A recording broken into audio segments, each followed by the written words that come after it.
chlordécone en Martinique. Quelles sont les répercussions sur notre santé? MVLS, la première vous informe.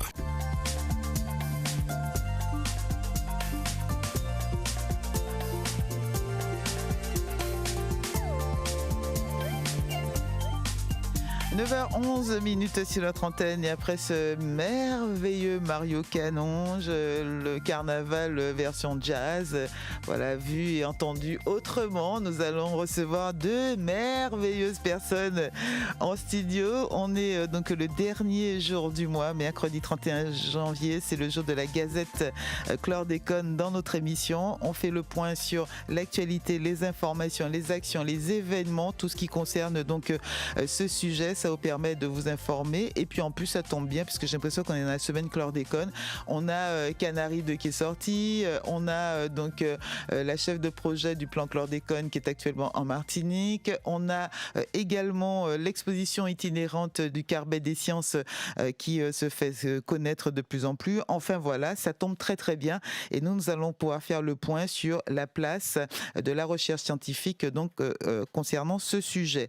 Alors quand on parle de recherche évidemment scientifique, on comprend bien qu'aujourd'hui, c'est l'occasion et l'opportunité pour mieux connaître, pour comprendre, pour savoir, pour élargir les savoirs. Et quand on dit toujours que le savoir est une arme, mais ça peut être aussi tout simplement un pouvoir d'action, pouvoir de décision. Ça peut être aussi l'occasion aussi, de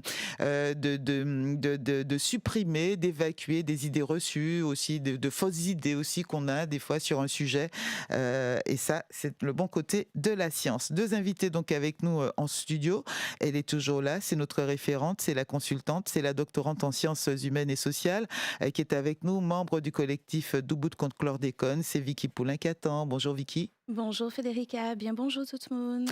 Merci d'être avec nous, merci d'assurer encore ce petit rendez-vous d'information auprès des auditeurs, occasion aussi d'échanger, de les entendre et de relever, de collecter des questionnements qu'ils ont encore aujourd'hui sur le chlordécone et puis après de partir comme ça travailler dessus pour pouvoir leur apporter les réponses qu'ils attendent. Vous avez bien commencé l'année? Ah oui, sur les chapeaux de roue. Ouais, bon, vous avez le sourire. Bon, ceci dit, vous avez bien terminé votre année aussi. On reviendra là-dessus dans quelques instants. À notre droite, Guy-Albert Ruffin-Duhamel, doctorant en recherche clinique, innovation technologique, santé publique. J'avais l'habitude de le recevoir avec sa casquette J-Prom ce matin. Je le reçois sous une autre casquette. Bon, tout le monde l'en connaît tout. Ça, en tout cas, moi en tant que doctorant en recherche clinique, innovation technologique et santé publique. Guy-Albert Ruffin-Duhamel, bonjour. Et bonjour à toi, Erika, et bonjour à tous. Federica. Décidé. Merci d'être avec nous. Un petit peu de fatigue, non, c'est ça? Ouais. Hein, début d'année, on est déjà le 31 janvier, vous vous rendez compte? On va dire ça pendant toute l'année, mais déjà le 31 janvier. Et tout le monde me semble épuisé. On a aussi du monde avec nous par téléphone. Violette Prignac-Merle est étudiante en maîtrise de criminologie. Elle est avec nous par téléphone. Bonjour Violette. On va faire la petite manip. Bonjour Guy-Albert, bonjour Vicky. Bonjour Violette. Bonjour. Merci d'être Bonjour à tous les auditeurs. Merci d'être avec nous. J'étais très surprise de la maîtrise que vous faites, maîtrise de criminologie. On va pouvoir en savoir un petit peu plus tout à l'heure. Vous êtes aussi accompagnée en face, toujours sur notre standard 63 23 23 par Justine Banegas. Bonjour Justine. Bonjour Federica, bonjour Vicky, bonjour Guy-Albert. Bonjour Justine. Merci de me recevoir. Merci d'être avec nous. Vous êtes étudiante en Master 2 de sociologie politique et toutes les deux, je dirais Violette et Justine, cette question et cette recherche autour de la chlordécone, ça vous intéresse. Comment se fait ça? On va commencer déjà avec Violette. Tout d'abord, c'est un dossier qui est particulièrement complexe, comme vous le soulignez à toutes vos émissions. Il y a plusieurs aspects, plusieurs pans, plusieurs spécialités autour de cette question du chlordécone. Et c'est vrai que quand on cherche à s'intéresser à un crime environnemental, comme c'est mon cas, finalement, le dossier de la chlordécone est très pertinent parce qu'il est assez documenté. On a suffisamment d'informations sur le produit et ça donne un terrain d'enquête particulièrement intéressant pour se pencher dessus. Et ça s'entend dans votre voix quand vous en parlez. Justine, pareil, je vous donne la parole sur la même question. l'intérêt pour vous de ce sujet et Oui, de vos alors moi recherches et le sens de vos sur le recherches? plan personnel, Mm. en fait, je suivais déjà depuis des années certains milieux militants en Hexagone. Et dans le cadre de mon mémoire, donc, je m'intéresse en fait aux associations et aux collectifs militants impliqués dans cette lutte autour du chlordécone.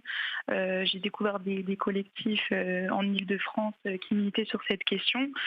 Et voilà, pour moi, l'objectif, c'était d'étudier ces scandales et la lutte autour de ces scandales qui ont été retentissants, mais qui en fait restent assez peu étudiés en sciences sociales. Il y a beaucoup de projets en sciences dites dures. Les sciences sociales rattrapent un peu leur retard depuis quelques années, avec de nouveaux projets qui sont portés par l'Université des Antilles, par l'Institut de la recherche sur le cancer. Donc voilà, c'était à ma petite échelle d'étudier ce volet-là sur le plan des luttes sociales. Ah bah, c'est une petite échelle qui va certainement plaire beaucoup à nos auditeurs parce que c'est aussi le sentiment qu'ils ont, une catastrophe, un drame, une tragédie énorme, mais qui ne touche pas les plus hautes sphères, les politiques, les universitaires, etc. Et que on laisse monsieur tout le monde, l'agriculteur, le commerçant, le petit exploitant, la maman, etc. face à ce problème. Donc je suis ravie de vous entendre, Violette et Justine, ce matin, de savoir que des chercheuses comme vous travaillent sur ce sujet et peut-être justement ça permettra de sensibiliser et d'intéresser les pôles, les plus grands pôles et les autorités. Pourquoi ce sujet ce matin, Vicky? Pourquoi justement s'arrêter sur la place de la recherche scientifique? Tout simplement parce que la recherche a une place primordiale qu'on ne voit pas forcément dans ce dossier chlordécone. On voit l'aspect sciences dures, donc effectivement trouver des solutions biologiques, chimiques, de dépollution, les corps, enfin voilà. Enfin, on le dit pour que, que tout le monde comprenne aussi. Oui, N'hésitez exactement. pas à développer.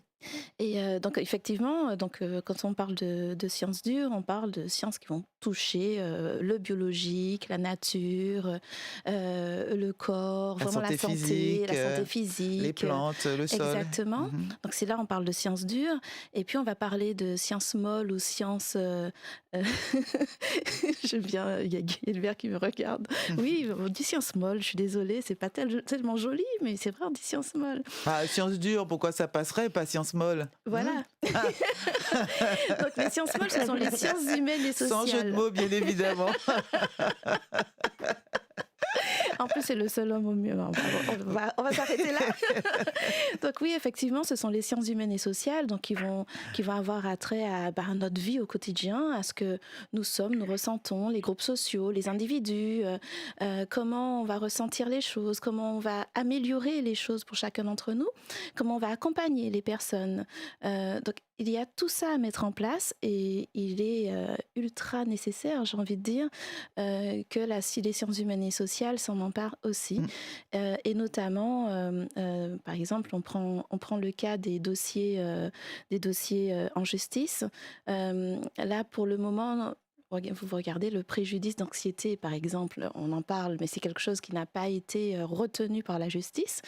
Peut-être qu'à un moment donné, les sciences humaines et sociales venant en appui, on finira par le prouver, j'espère en tout cas. Guy Albert Ruffin Duhamel, comment vous abordez la question? Je pense que quand on parle en fait de chlordécone en Martinique, on évoque déjà un problème écologique certain, puisqu'on parle bien de manière dure de quelque chose qui a eu lieu sur une période plus ou moins longue et dont la rémanence, la récurrence et le fait d'empoisonnement est encore perceptible et interroge encore à plusieurs niveaux de la science. Mais ce qu'il faut aussi retenir, c'est que derrière tout ça, il y a aussi des questions politiques, des questions juridiques, des questions de sciences dites molles, c'est-à-dire à travers l'anthropologie, la sociologie, mais voire même aussi la linguistique, comment on s'approprie ce mot-là aussi.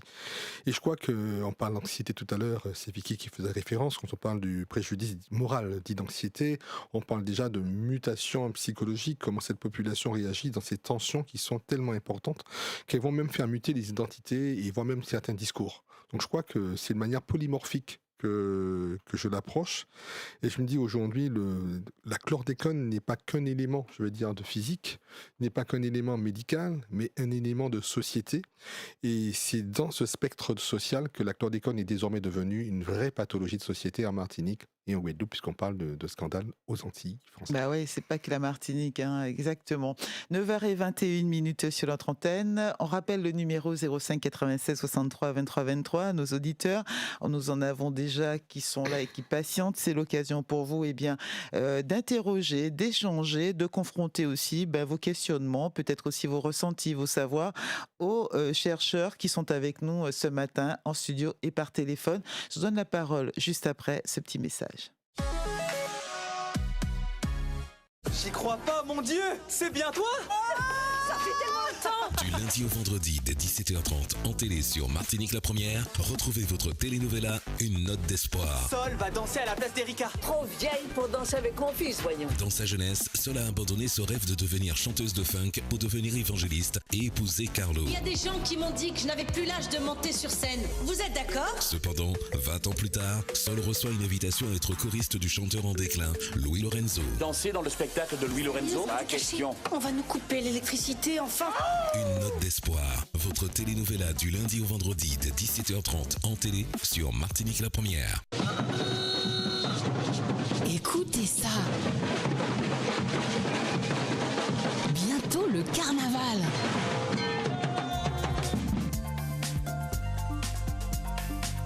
À 9h23 sur l'antenne, on a vu finalement les motivations, on va dire, de cette émission aujourd'hui, mais aussi de vos travaux à vous, à chacun. On verra, on parlera de résultats et tout ça, mais j'ai envie déjà que pour que nos auditeurs puissent bien nous suivre, que vous nous disiez, que vous nous contiez aussi sur quoi vous travaillez. Et quel est l'angle précis que chacune et que chacun vous avez abordé. On va commencer avec Violette. On commence par le téléphone parce qu'on ne sait jamais s'il y a des coupures, des difficultés après de transmission. Donc, je suis désolée, ils ne sont pas là, mais elles auront la priorité. Violette, dites-nous un petit peu plus sur l'angle, l'approche que vous avez, comment vous travaillez sur cette question et surtout, qu'est-ce que vous en tirez? Alors moi, je travaille sur la question de la chlordécone d'un point de vue de la criminologie verte. Donc, qu'est-ce que c'est que cette discipline avec un nom un peu barbare? En fait, c'est la branche de la criminologie qui s'intéresse aux crimes environnementaux, c'est-à-dire aux actes, qui soient légaux ou pas, qui nuisent à l'environnement, à l'écosystème et à l'ensemble de la biodiversité. Spécifiquement, je suis dans une spécialisation de victimologie, donc c'est-à-dire l'analyse des victimes de ces crimes-là, d'où mon intérêt pour les victimes de la chlordécone en Martinique et en Guadeloupe. Donc, vous fonctionnez comme... allez-y, excusez-moi. Oui.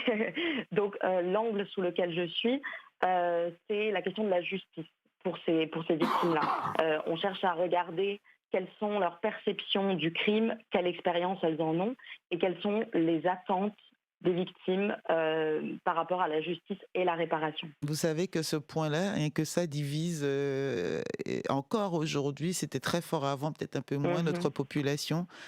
Certains considèrent qu'il y a crime, qu'il y a eu crime. D'autres considèrent que non, ils vivent très bien, qu'ils ont fréquenté, côtoyé ces produits et que il n'y a pas eu crime vraiment parce qu'on ne savait pas à l'époque, etc. etc. Bon, comment est-ce je vous laisse. Est-ce que vous avez eu l'occasion d'avoir aussi cette approche? Oui, exactement. Alors, pour qu'on parte d'un terrain d'entente tous ensemble, en fait, la définition qu'on prend en criminologie, c'est ça, c'est que le crime environnemental, il est défini dans cette discipline-là comme l'ensemble des comportements délictueux qui portent atteinte à l'environnement naturel, aux ressources naturelles et voire à la santé humaine, qu'ils aient été interdits ou pas. Donc c'est à partir du moment où il y a des conséquences qui ont été faites sur la nature, la biodiversité ou les corps humains, la criminologie verte part du principe qu'il s'agit d'un crime. Donc selon la perception des personnes impactées, le degré du crime peut jouer et peut varier. C'est pour ça que c'est intéressant de voir ce que les victimes ont à dire et comment elles se considèrent et comment elles naviguent avec cette expérience-là. Mais on est vraiment conscient que cette notion de crime est subjective et qu'elle est propre à chacun. Et c'est ça qui est intéressant de discuter. Alors, là-dessus, je reviendrai et je reviendrai sur des points parce que je vois que ça suscite déjà des réactions en moi-même. Il y a aussi, alors, quand on pense crime, on pense forcément atteinte à la vie, à la personne. Donc, je meurs, tu tues, tu es malade, etc. Exactement. Et on a du mal à aborder, à appréhender l'idée quand on parle du sol, de la contamination même des sols. C'est pas visible. Les plantes, elles poussent quand même. Les animaux, voilà, etc., etc. Et les gens, pareil, la population a du mal à se dire, là, que c'est un crime contre la nature, contre l'environnement, donc contre l'humanité. Oui, exactement. Ouais. Et ces crimes environnementaux, puis c'est largement décrit dans la littérature scientifique, c'est qu'ils sont souvent considérés comme sans victime, parce qu'en fait, on ne les voit pas. Donc, certains chercheurs, ils soutiennent que le crime environnemental, il a une nature abstraite et qu'on manque de victimes concrètes, identifiables. Ou du moins, par rapport à d'autres types de crimes plus traditionnels, les victimes sortent des typologies classiques, ce qui rend son analyse et sa considération particulièrement complexe et qui exige une subtilité dans l'analyse. Donc, en victimologie verte, comme vous l'avez bien dit, on cherche à élargir les victimes en considérant évidemment les individus, mais également les communautés en tant que telles, les espèces non humaines et l'environnement, également les générations futures. Est-ce que c'est cette recherche qui, pour nous, chez nous, sera un cas d'école, chlordécone sur nos territoires, peut aussi être bénéfique, on va dire, face à d'autres problèmes, d'autres fléaux, d'autres phénomènes aussi qui se sont produits, parce que c'est pareil, pour ceux qui veulent, on va dire, un peu amoindrir les choses, ils vous diront, oui, bon, il y a eu le chlordécone, mais il y a aussi d'autres molécules. Il y en a eu d'autres avant, il y en a d'autres après qu'on utilise encore aujourd'hui. Oui, il y a le chlordécone aux Antilles, mais ailleurs en France, il y en a aussi d'autres. Est-ce que, voilà, vos travaux aujourd'hui peuvent servir aux autres causes ? Exactement. Excusez-moi. On considère que on penserait en fait que tout le monde soit exposé aux crimes environnementaux, indépendamment du genre, de l'âge ou même de la localisation, mais c'est pas vrai. Au niveau des études, on voit qu'il y a des schémas de victimisation environnementale qui reflètent des modèles plus larges d'inégalité. Et pour faire du sens avec ce que vous venez d'évoquer, en fait, on prendrait, dans mon étude en tout cas, la chlordécone, je remarque qu'elle est une porte d'entrée pour aborder d'autres problématiques sous-jacentes à cet enjeu-là. Et elle permet d'aborder d'autres choses, de souligner d'autres enjeux, de souligner les causes de la chlordécone et les difficultés actuelles pour une réparation qui soit satisfaisante pour les personnes qui se considèrent victimes. Donc, la chlordécone, à mon sens, elle ne peut pas être prise seulement en tant que molécule, parce que comme ça a été dit tout à l'heure par Guy Albert, elle dépasse son côté seulement physique, elle dépasse ses propriétés sur les corps, sur la nature, elle devient sociale et cet aspect-là doit évidemment être pris en compte en plus de son aspect seulement de molécule. Merci beaucoup déjà Violette, et vous allez tous réagir aux propos de Violette. Justine, quand j'entends crime, forcément pour nous, pour le commun des mortels, qui dit crime entend procès, entend peine, on entend peine, réparation, j'ai presque entendu. On a envie effectivement, quand il y a eu un crime, qu'il y ait donc une réaction envers celui qui a commis ou contre le crime. Quelle est la base de votre approche à vous, Justine Balégas ? Merci Federica. Alors moi, ça rejoint un peu ce que vient de dire Violette. Je m'intéresse aux associations et aux collectifs militants qui sont donc impliqués dans cette lutte. Donc il s'agit de rencontrer les militants et militantes, de comprendre leur engagement, de participer aux réunions, d'écouter leurs motivations, d'étudier leur répertoire d'action, aussi les liens qui existent aussi entre ces différents collectifs, parce que la coordination est parfois difficile. Et dans une perspective politique, évidemment, leurs revendications ou tout simplement leurs demandes orientées vers l'État et notamment la justice. qui occupe une place très importante dans les débats, dans ces cercles militants, qui utilisent parfois le droit, bien que ce ne soit pas la seule méthode utilisée sur le plan de la mobilisation. Et ce qui m'intéresse aussi, c'est de comprendre en fait comment ces militants peuvent se mobiliser sur le temps long, sur des années entières finalement, puisque c'est en faisant face à un mépris répété, des décisions de justice défavorables, jusqu'à un non-lieu, de réussir à tenir sur ce temps très long, en réinventant des nouvelles méthodes d'action, en essayant de rallier de nouvelles personnes à cette lutte, et de maintenir ce cap d'exigence de justice, en trouvant des solutions localement. Et une dernière dimension que j'étudie touche plutôt à la diaspora, parce que j'ai aussi suivi depuis un an les actions contre le chlordécone des associations de la diaspora antillaise en Hexagone. Donc j'étudie aussi les liens qu'elles entretiennent avec les associations martiniquaises, toute la coordination qui se fait et le travail en Hexagone aussi de ces associations qui prolongent cette lutte en Hexagone. Alors, je vous redonne la parole parce qu'en studio, voilà, surtout, monsieur. Non, je rigole. Non, en studio, ça veut réagir, mais au standard aussi, 63 23 23, ils veulent réagir, 9h32. 63 23 23. Mieux vaut le savoir. En quoi et à quoi ces recherches peuvent-elles servir, Guilbert Duhamel, Ruffin Duhamel? Oui, je voulais juste rebondir sur un aspect assez singulier quand même. On a une rupture du pacte républicain, on a une rupture de la continuité de l'État, on a une rupture du territoire, car la France, dans sa constitution, se déclare comme une et indivisible. Et on va voir quand même qu'en 1990, alors qu'une mesure est prise en France pour interdire l'usage de la chlordécone, qu'il y a une autorisation qui est donnée à des territoires, à savoir la Martinique et la Guadeloupe, à la demande de personnes. Ça veut dire que là où la chlordécone est interdite formellement en France, les producteurs et importateurs de bananes, de produits, effectivement avec peut-être un corpus lobbyiste, un corpus politique, vont obtenir des mesures dérogatoires prolongées jusqu'en, semble-t-il, 1993, à minima jusqu'en 2002 pour l'écoulement de ces stocks-là. Donc, moi, je veux interroger scientifiquement aussi cette rupture du pacte républicain. Ça veut dire de dire qu'à un moment, comment on considère ces territoires dans cette rupture? Qu'est-ce qui s'est passé? Pourquoi ce type de dérogations sont autorisées?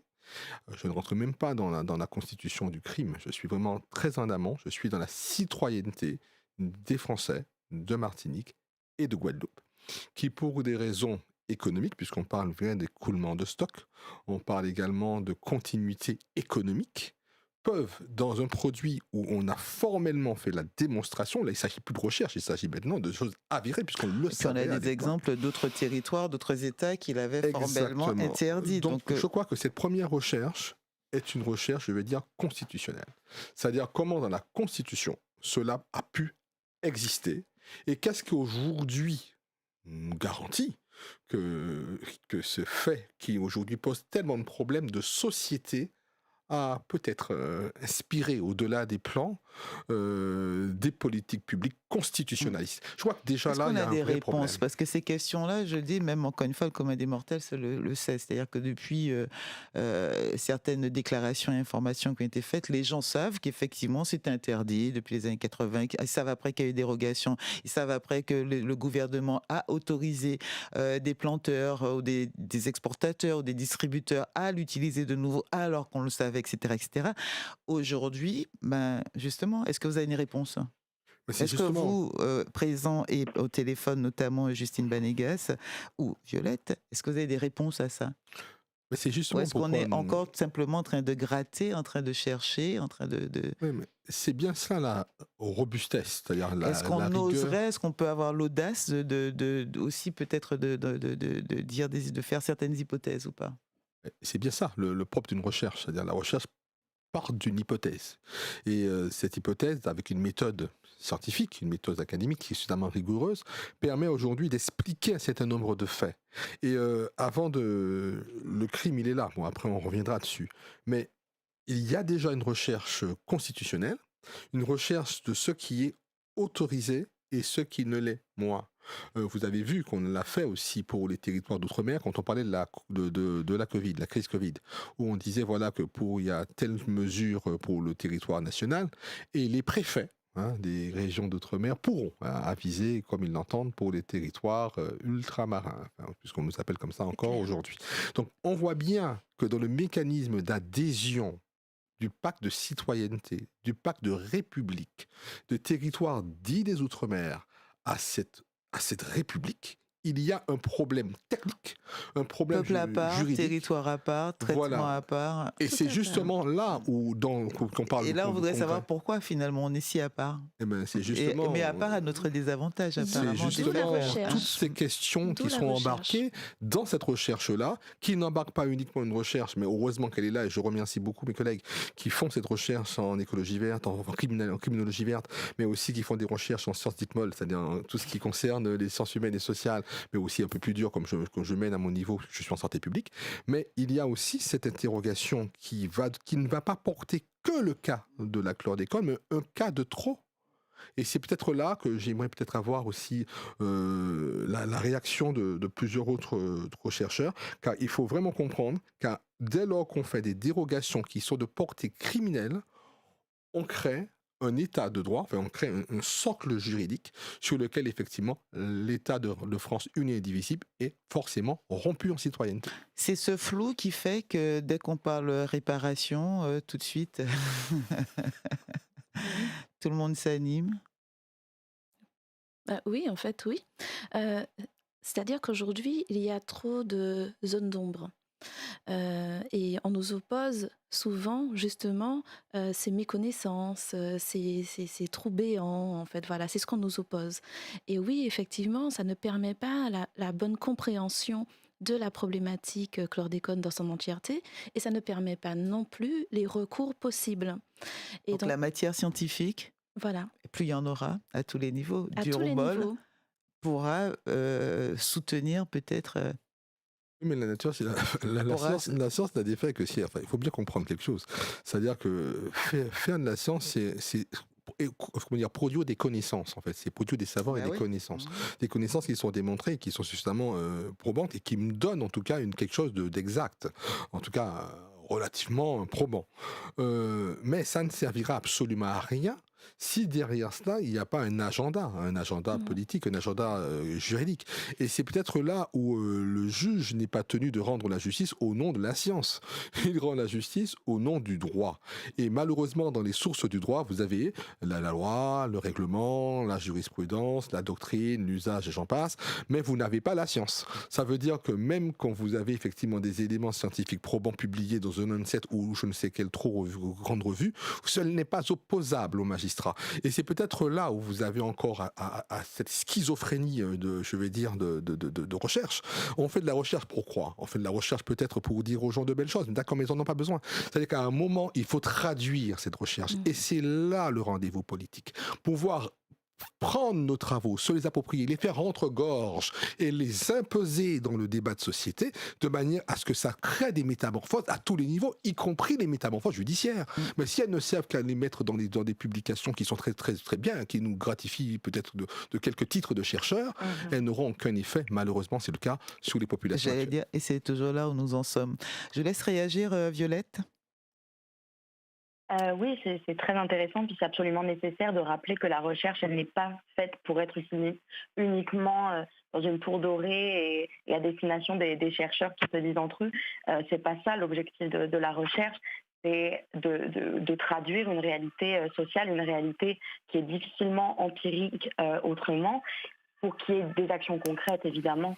Donc, nous, ce qu'on espère, en tout cas en criminologie verte, en victimologie environnementale, c'est, par ces études, de comprendre l'impact de ces crimes, dans le cas présent de la substance du chlordécone, sur la santé globale des populations, mais qui ne soit pas seulement physique, pour comprendre ces implications qui soient psychologiques, sociales, institutionnelles.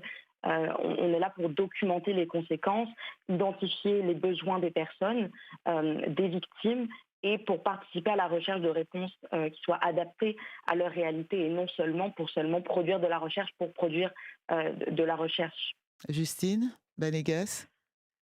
Oui, tout à fait. Moi, je fais aussi le lien avec la question militante, parce qu'en fait, il y a des collaborations avec les chercheurs et les chercheuses. Il y a aussi des initiatives qui sont prises par les militants et les militantes eux-mêmes qui créent, je pense au collectif des ouvrières agricoles empoisonnés, leurs propres enquêtes, leurs propres études pour les faire remonter au niveau des collectivités et de l'État, qui se saisissent du droit.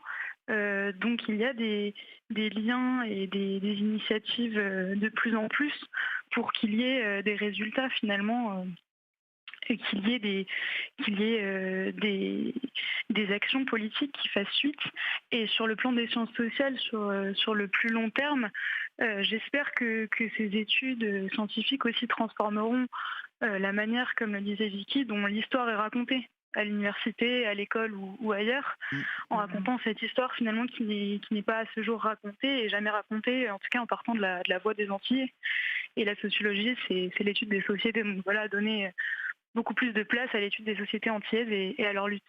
Vicky Poulain. Oui, effectivement. Donc, du coup, Justine m'amène effectivement sur moi, mon champ de recherche. Moi, je prends ce problème du point de vue de l'éducation. Moi, j'avance sur l'éducation des adultes. Et effectivement, il est absolument nécessaire face à notamment cet énième fait social en tout cas, on peut le qualifier de toutes sortes de choses. Je vais m'arrêter là. C'est quoi, de quel énième fait social? Fait social marquant, criminel, colonial. On peut mettre plein de choses derrière. Mais face à ce fait social, cet énième fait social, il y a des traces qui sont là. Et puis, il faut qu'on sache effectivement les dépasser. Il faut qu'on sache transmettre les savoirs aux nôtres pour pouvoir aller plus loin. Il faut qu'on sache effectivement avoir les bonnes postures pour faire passer le message de façon impactante. Et donc oui, vous voyez, même sur le champ de l'éducation, oui, la recherche est nécessaire. Ouais. Et maintenant, l'idée, c'est de la mettre aussi à la portée, en fait, de toutes et tous, parce qu'on a bien compris qu'il y a deux, en fait, il n'y a pas deux phases, mais il y a deux tableaux. Il y a ce qui se passe à notre quotidien, on l'a subi, on continue à le subir. Le chlordécone est dans le sol toujours. En fonction de la recherche, on nous a dit que c'était 600 ans, d'autres 100 ans, peu importe, mais il est là, ou elle est là, il ou elle, d'ailleurs, on est toujours là-dessus, tu vois, à hésiter si on fait binôme masculin d'ailleurs.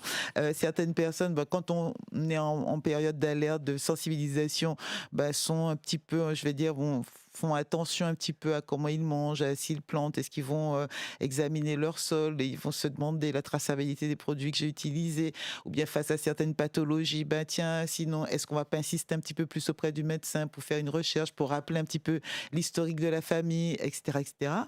Et puis, si on arrête la sensibilisation, les gens se remettent à vivre. Parce que la vie, c'est respirer, c'est manger, c'est avoir des enfants, c'est s'aimer, c'est se transformer, c'est bouger. Et c'est pour ça que certains quand même réclament qu'il y ait, comme je dirais, un procès de cette histoire. Oui. Oui, mais avant de faire le procès, c'est-à-dire que le procès, il est là, on a bien vu qu'il y a plusieurs tentatives de plainte, il y a pléthore, et ça continue. Et il y a même des malheureux qui en ont payé de leur liberté pour ça. Oui, je pense que les avocats font un travail magnifique et je crois qu'en termes de responsabilité, en termes aussi de traduction de ce fait, qui on peut l'appeler, je ne sais pas si on peut le qualifier d'emblée de crime, je n'ai pas non plus la certitude, mais je pense que je laisserai mes collègues pour se prononcer sur ce sujet. Elle a dit. Oui, elle a dit. On sait, on savait le côté néfaste, on s'était interdit, machin. Pour moi, en tout cas, je peux dire que c'est un crime, mais après, ça se démontre différemment. Absolument. Mais je vais revenir sur d'autres types d'effets, parce que mis à part des effets physiques, des effets environnementaux, etc., qui sont malheureusement encore éloignés des consciences des populations. Les gens, maintenant, font de la chlordécone une autre traduction de société. C'est-à-dire la chlordécone est au cœur de tous les prétextes. C'est-à-dire vous allez demander aux gens, effectivement, pourquoi vous n'allez pas faire votre dépistage. Ils vont vous dire, de toute façon, ce n'est pas vrai que vous avez fait le dépistage. Chlordécone, mais non, c'est pas la peine. Les gens, aujourd'hui, c'est-à-dire que toutes les questions dans cette société qui est contrariée, cette société qui est sous tension, la chlordécone, au-delà même de son aspect environnemental, est une explosion social. C'est-à-dire que c'est une société qui a explosé sous un prétexte, je veux dire, dans un espace qui n'était pas forcément décolonial. C'est ce qu'il faut retenir. Cette chlordécone est sortie de son contexte environnemental et physique. Il revêt aujourd'hui la scélératesse, la discrimination, le mépris, l'arrogance et toutes ces traductions de société, c'est ce qui fait que cette société aujourd'hui va mal. Yo coupé RMIA, c'est chlordécone qui fait ça. Yo, moi pas voté, bah monsieur, c'est parce que chlordécone. Tout est devenu le fait de chlordécone. Et c'est cette métamorphose de société qui crée aujourd'hui un nouveau Martiniquais. Le Martiniquais chlordéconé dans sa prise de conscience de son rapport avec la France. Et c'est peut-être à ce niveau-là que le vrai débat se pose. On pourrait leur proposer tous les plans qu'ils ne vont pas lire forcément. On n'est plus dans ce rendez-vous de citoyenneté, on a un rendez-vous de justice sociale, on a un rendez-vous de dignité humaine, on a un rendez-vous de savoir Pouchi yo ka fait nous ça. Qui ça nous fait yo? Pouchi yo méchant comme ça. Voilà. Donc je crois que c'est toutes ces traductions de, si je veux dire scientifiques, que moi j'interroge dans ma thèse, parce que ma thèse travaille autour des tensions sociales, des tensions culturelles, des tensions identitaires, et j'ai vu des métamorphoses de Martiniquaises et de Martiniquais. Des gens qui, à partir du moment où ça a été révélé, politisé, médiatisé, transformé. Aujourd'hui, la chlordécone est une question polymorphe, si on veut se faire plaisir en termes académiques, mais elle est surtout une question de société, une question de désapprobation de la manière dont la France des Outre-mer, en tout cas la Martinique et la Guadeloupe, sont considérées. Et ce non-lieu n'a pas été traduit comme étant un non-lieu écologique, mais étant une exaction supplémentaire parmi tant d'autres, et ça interroge drôlement ce tir explosif. Et ce que je crains, ce n'est pas l'état actuel des choses, c'est comment ça va se transmettre à ces générations futures en termes de résistance sociale, et qu'est-ce que ça va nous donner comme société dans les prochaines années, si ce n'est dans les prochains jours. Il y a une déontologie citoyenne qui a été bafouée. Voilà, complètement bafouée. Renvoyons tout simplement au mot d'ordre qu'on entend partout, dans les manifestations partout, c'est que notre humanité n'est pas négociable. C'est ça qui est en jeu, en fait, aujourd'hui. C'est exactement ça qui est en jeu. Elle était négociable de 90 à 93 jusqu'à 2002, et elle n'est pas réparable. Violette, la criminologue, qui acquiesce. Oui, je laisse. Oui, j'acquiesce parce que ça fait écho à mon cadre théorique pour parler vraiment en termes académiques, mais je suis dans la justice transformative, c'est-à-dire que c'est une forme de justice qui pense que rendre la justice passe par une approche bottom to top, c'est-à-dire des personnes lésées qui proposent et qui sont maîtres de la manière dont la justice est faite, rendue, et également plus loin de la réparation, si c'est ça qui est recherché.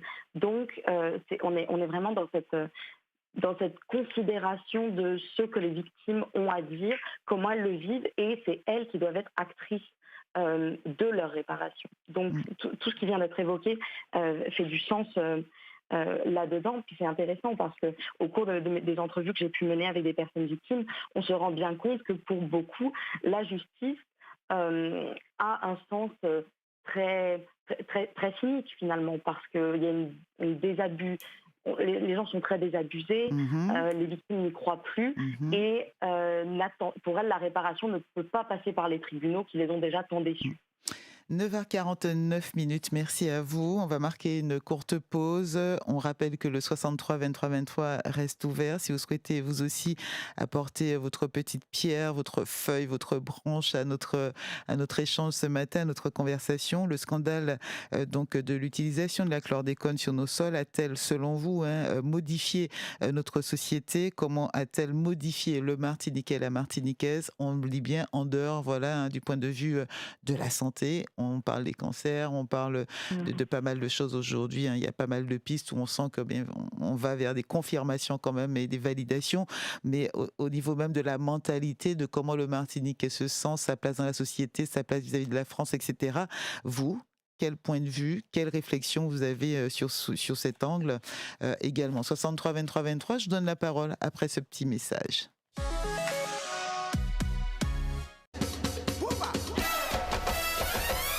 les jours gras, retrouvez Martinique la première en direct des parades carnavalesques. Ce samedi 3 février, de 15h à 18h, en radio et sur le web, le Carnival Run avec Renaud et dès 19h, en direct de Fort-de-France, la bête à fée avec Mickaël.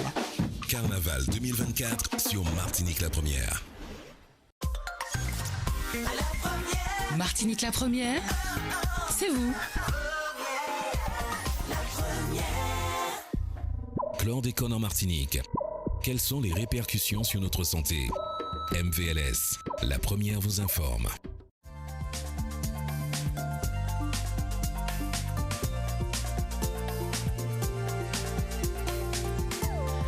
9h51 sur notre antenne. Je répète encore le scandale de la chlordécone, de l'utilisation du chlordécone ici en Martinique, alors qu'on connaissait ses effets néfastes sur la santé, sur nos sols, sur nos productions, sur par cas les pêches et cribichons, quand même s'il y en a des monde qui fait encore. Mais bon, la majorité des gens ne le font plus. En tout cas, l'angoussoir, nous, moi, j'ai nous café mes yeux, nous, parce que nous, dit ouais, la mer agro.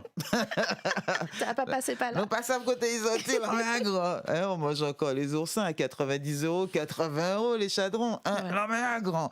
Mais en tout cas, voilà, sortons de ça. En quoi et comment, selon vous, ce scandale a modifié la société martiniquaise et le Martiniquais? On va au 63 23 23, Maëva. Et on démarre avec Gérard. Bonjour Gérard. Bonjour à la Guadeloupe, à la Martinique et à la Guyane. Et je dirais à la Guadeloupe et à la Martinique, ouvrez grand vos oreilles, ce que nous sommes en train de dire est plus qu'intéressant. Alors, le monsieur qui est intervenu là, j'ai pas pris mémorisé ça. Alors, j'ai eu plaisir à entendre des mots de sa bouche.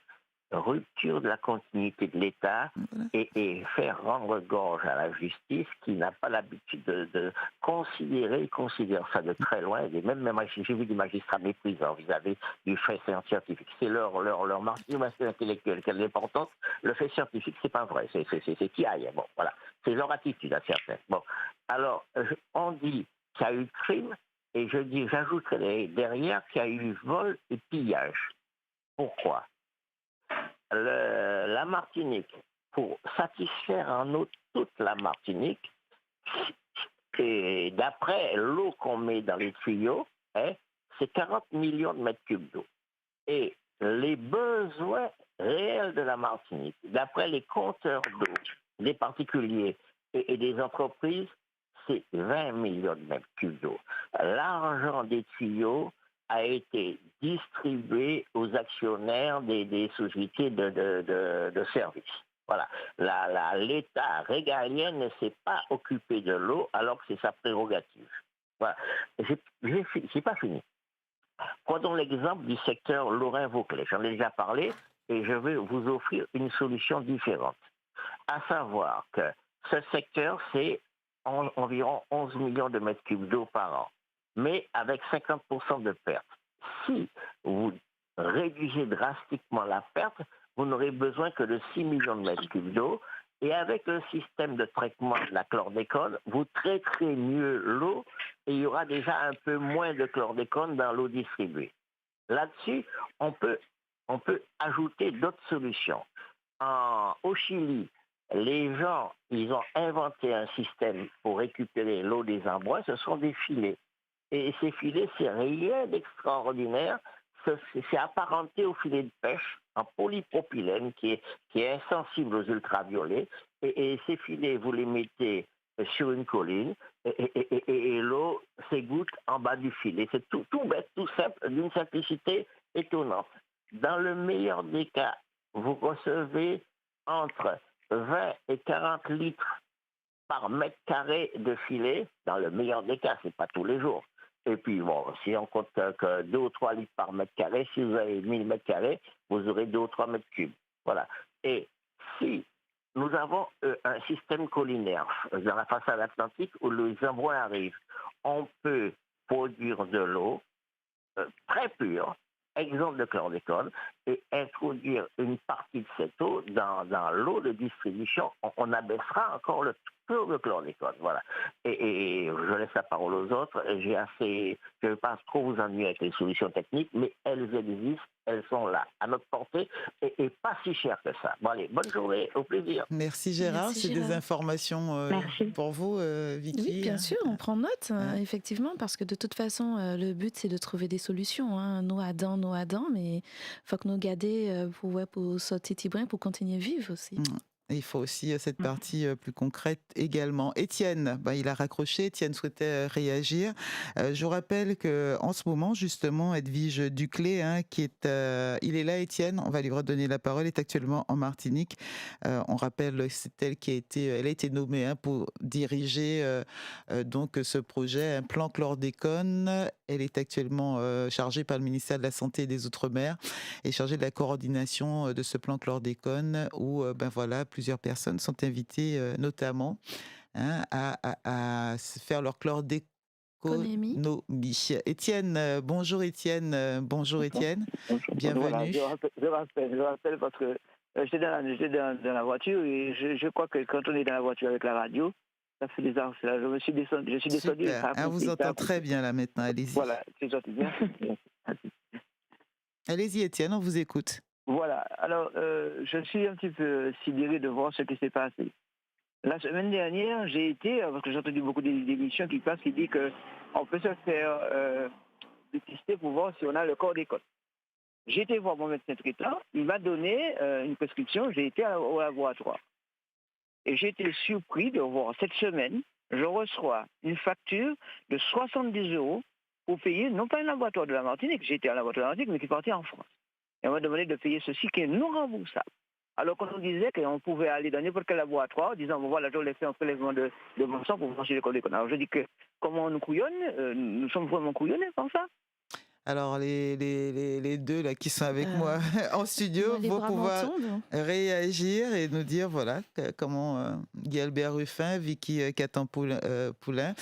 Aujourd'hui, les tests sont-ils payants ou pas? Non. Non.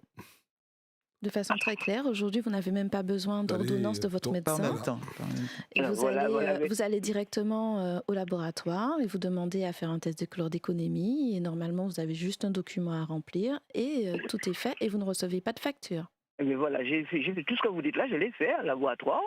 Et aujourd'hui, ça fait 2 jours, j'ai reçu une facture qui sort non pas de la Martinique, mais qui sort de France. Oui, puisque de toute façon, c'est pas fait ici. C'est pas fait ici, et on me demande 70 € à payer. Est-ce que, est-ce qu'il y avait vous aviez qu'un examen? Vous n'aviez qu'un examen, Étienne? Oui, un examen. Est-ce qu'il y avait plusieurs examens? Il y avait plusieurs examens sur le dossier, mais c'était l'unique, c'était celui-là. Oui, c'était celui-là qu'on m'a fait payer. Et vous avez payé? Oui, mais je veux payer parce qu'il faut... Vous n'avez pas encore payé. Vous n'avez pas encore payé. D'accord. Et les résultats, ils vous les ont remis, non? Non, ils ne m'ont pas encore mis le résultat. Vers qui peut-il se tourner, ce monsieur? Parce que... Biologiste, celui qui l'a vu, qui a fait le prélèvement. Donc, demander des explications sur pourquoi il a reçu cette facture. Déjà, cette facture de laboratoire en France hexagonale, il ne connaît pas ce laboratoire, il n'est pas client, il y a quand même le libre choix sur le laboratoire. Normalement, c'est le laboratoire comme si ce serait le laboratoire en Martinique qui devrait recevoir la facture et les présenter au client. C'est pour ça que je pense qu'il y a forcément, c'est très simple, monsieur, vous ne payez absolument rien. Et vous allez voir le biologiste. Et vous allez voir le biologiste avec. Hein? D'accord. Merci, je remercie. Merci. J'ai reçu cette semaine. Ça tombe très bien. Peut-être que vous ne serez pas le seul dans le cas, donc c'est très bien que vous ayez appelé ce matin. Là où le bas blesse, c'est-à-dire que nous avons entendu beaucoup de gens qui disent qu'on pouvait aller dans un laboratoire, on dit voilà, je suis venu voir le tout de mon sang, et actuellement j'ai demandé au médecin, mon médecin de le faire une prescription pour moi, et alors je trouve que je dois payer 70 € pour ça. Je trouvais ça un petit peu... Alors, si je vois, il y a beaucoup de gens comme moi paient 70 €, alors on se demande où est-ce qu'on ira. En tout cas, apparemment, c'est pas le dispositif. Donc surtout, on le dit ce matin, si vous êtes dans cette situation, ne payez pas. Merci à vous d'être venus ce matin, Guy-Albert Ruffin Duhamel, Vicky Poulain-Catan, Violette Prignac-Merle et Justine Banégas. Merci d'avoir accepté d'échanger avec nous par téléphone sur vos recherches. Et sachez que le rendez-vous, c'est tous les jours. Enfin, c'est toujours à la fin du mois. Donc n'hésitez pas à partager si vous le souhaitez, avec nous et avec nos auditeurs. Très très bonne journée à vous. Merci Federica, merci à tous. Merci à vous. Très bonne journée. Merci Federica, merci à vous. Il est 10h. Au revoir. Merci, au revoir. Et venu soutenir les agriculteurs sur le à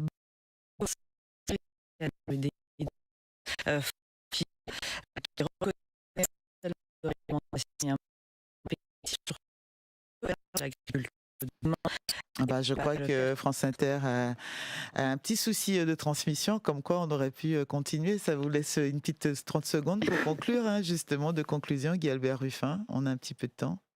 Oui, parce que je vous disais que si on peut vraiment conclure, c'est qu'il y a quand même des apports de l'État, il y a quand même des choses qui se font. On n'est pas immobile, on est au 4e plan chlordécone, ça a vraiment du sens parce que ça permet quand même de mobiliser des fonds. Il ne faut pas non plus dire qu'on ne peut pas y avancer sans fonds, y compris la recherche. Donc, mais il y a quand même pour moi quand même des choses encore à interroger dans ce plan chlordécone 2021-2027 où on a quand même 92 millions d'euros, je dis bien 92 millions d'euros, et on a quand même 28% de ces 92 millions d'euros dédiés exclusivement à la recherche. Mais je crois que peut-être ça va, parce que ça avance, ça donne des perspectives, ça permet aussi de pouvoir ancrer la thématique dans des vrais dialogues et dans de vraies questions scientifiques. Mais il manque quand même, à mon sens, un petit volet sur l'accès au droit. Et quand j'entends ce témoignage de ce monsieur qui reçoit quelque chose et qui appelle sur une antenne pour pouvoir poser la question « Qu'est-ce que je fais de cette facture ?», je crois qu'il n'est pas non plus à exclure un accompagnement social et un accès au droit pour les personnes, notamment les plus vulnérables, dans un contexte de société aussi dramatique. Vicky Catin-Poulin, une petite conclusion. Alors moi, effectivement, hein, on ne peut pas être contre le plan chlordécone. Je vais dans le sens de Guy Albert Ruffin de Hamel. Il faut effectivement saluer déjà cette ouverture du plan chlordécone, peut-être utiliser différemment et mieux les fonds, de façon en proposant des choses plus adaptées à nos réalités, plus adaptées aux besoins sur nos territoires et pas forcément faire quelque chose de toujours descendant depuis l'Hexagone qui ne connaît pas nos réalités. Alors l'émission est terminée, mais on avait un auditeur en attente. On va garder une petite minute encore pour lui. Claude, bonjour. Oui, bonjour Frédérica et bonjour les invités. Bonjour Claude. Bonjour. Alors je voulais vous dire que moi j'ai travaillé toute ma vie dans les bananes sur le Lorrain. J'ai fait un test, ça fait deux mois. C'est le médecin qui m'a envoyé faire ça. Après, c'est la seule chose que j'ai reçue, c'est une dame qui m'a appelé, elle m'a demandé qu'elle passe chez moi pour voir les tests que j'ai faits.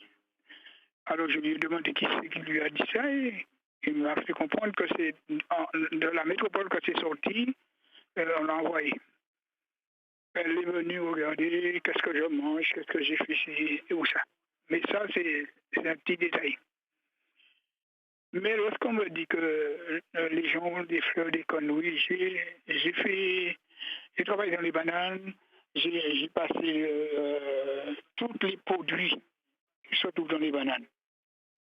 Mais là, je peux dire que Dieu merci, je n'ai pas de taux de fleurs d'économie assez haut.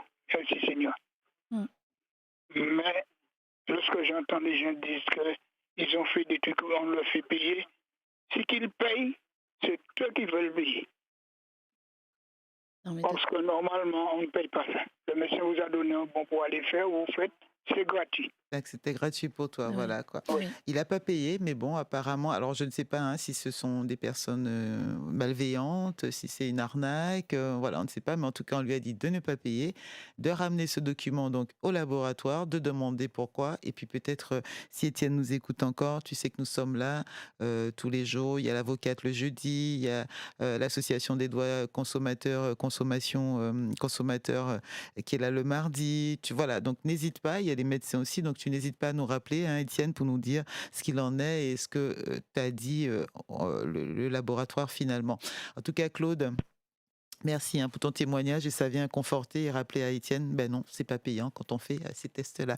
Merci Vicky, on se retrouve donc en fin février, certainement, si le sujet, on trouvera encore d'autres angles pour l'aborder. Et j'ai l'impression que voilà, l'angle des solutions intéresse toujours beaucoup nos auditeurs et cette approche que vous avez eue ce matin, qui a rarement été abordée, justement, osez dire aussi tout simplement qu'à un moment, Le Martiniquais se dit au fond, même si ce qu'il dit, se sent, mais il ne le dit pas, mais on s'est foutu de notre gueule. Et pourquoi ? N'hésitez pas à revenir pour nous continuer à nous informer là-dessus. Merci à vous deux. Il est 10h05.